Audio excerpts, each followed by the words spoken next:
Allô, c'est Manon. On est mercredi, donc aujourd'hui je reviens avec un petit vidéo. C'est juste une petite astuce que moi je trouve utile, donc j'ai pensé la partager avec vous.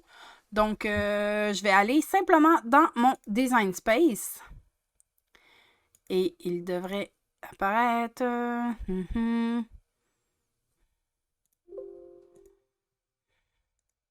Donc mon Design Space et dans le fond, je vais en profiter aussi pour vous dire, moi j'ai eu la mise à jour aujourd'hui, donc j'ai la version 6.17.142.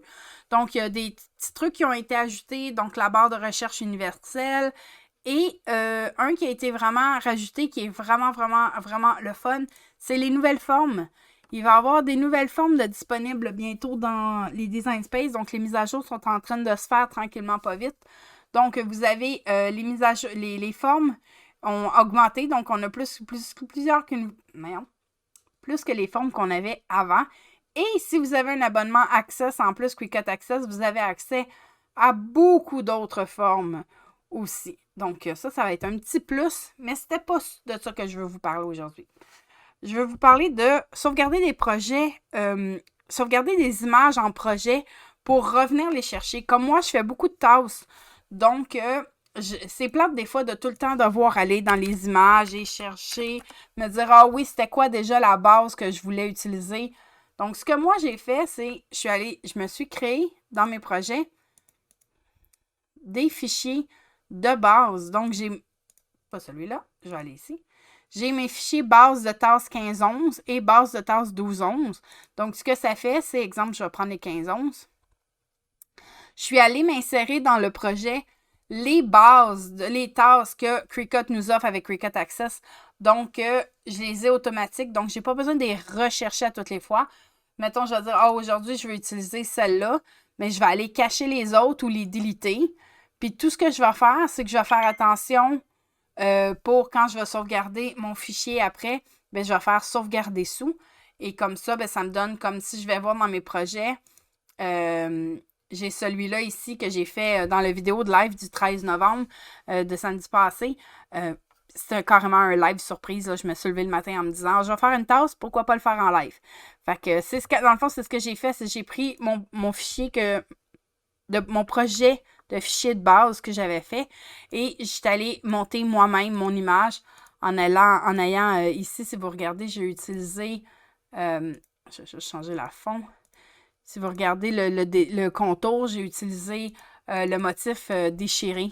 J'aime bien ce motif-là. Je trouve que ça cache si jamais j'ai fait comme des erreurs ou que ma tasse était pas bien centrée ou ça peut aider à cacher les petites erreurs de bord. Donc j'aime bien ceux-là. Et à partir de la base de Cricut, ben, je suis allée faire celle que je voulais. Et c'est sûr que là, je l'ai fait en sublimation.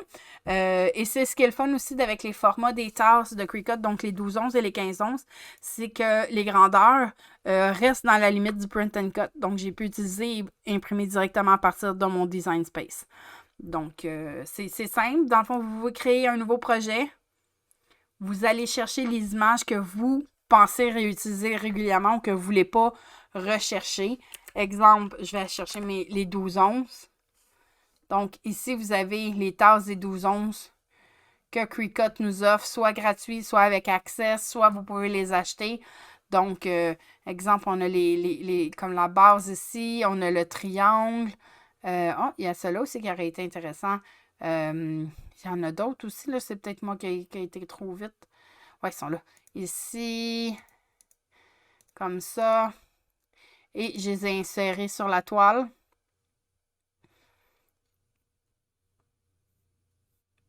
Et d'ici, j'ai sauvegardé en projet. Tout simplement pour avoir mes bases de tasses 12-11 variées. Et je les sauvegardées. Comme ça, je peux toujours y avoir accès dans mes projets à moi sans avoir à tout le temps aller chercher l'image encore et encore dans la librairie de Design Space parce qu'on s'entend que la librairie, elle est gigantesque. C'est merveilleux, c'est super le fun, c'est ça qui est agréable. Il a rendu à 265 300 images. C'est quand même pas rien, là. Quand que le monde me demande est-ce que ça vaut la peine Cricut Access, oui, oui, oui. C'est sûr que c'est le fun aussi à importer nos propres images, puis c'est faisable. Mais des fois, ça ne tente pas de passer une demi-heure à aller chercher sur Google, aller chercher une image quand tu as juste à rentrer ici. Tu veux un cœur, ben tu vas te chercher un cœur, puis t'en as plein déjà. Il y a 8000, tu sais, il y a 8000, il y a plus de 8000 résultats par rapport à cœur. Donc, tu sais, vous avez le choix, là. Donc, oui, le Cricut Access, des fois, ça peut valoir la peine. Donc, voilà. C'était ma petite astuce de la journée. C'est vraiment pas long, c'est vraiment pas gros, c'est comme je vous dis. C'est simplement pour vous montrer une petite astuce que moi, je trouve ça le fun. Comme ça m'évite de chercher. J'ai tout de suite ma base. Je sais que aujourd'hui je fais une tasse 12-11. Parfait, j'ouvre mon projet tasse 12-11. Puis après ça, je choisis. Puis je fais mon montage de photos comme que je veux dans mon Design Space. Donc, j'espère que la vidéo vous a plu. Si oui, faites-moi un petit like, un petit pouce en haut, s'il vous plaît. Si jamais vous voulez faire un pouce en bas, faites-le, là. J'espère pas, mais si vous le faites, j'aimerais ça que vous m'expliquiez pourquoi vous le faites, parce que ça m'est arrivé quelquefois que mes vidéos ont des pouces en bas, puis je sais pas ce que j'ai fait de pas correct. Donc, j'aimerais savoir. Et dans la description en bas, je vais vous laisser les informations pour mon lien affilié si jamais vous voulez aller magasiner sur Cricut.com. En ce moment, il y a des super belles ventes. Pour la semaine, il y a du 50% sur les outils, il y a du 50% sur les matériaux.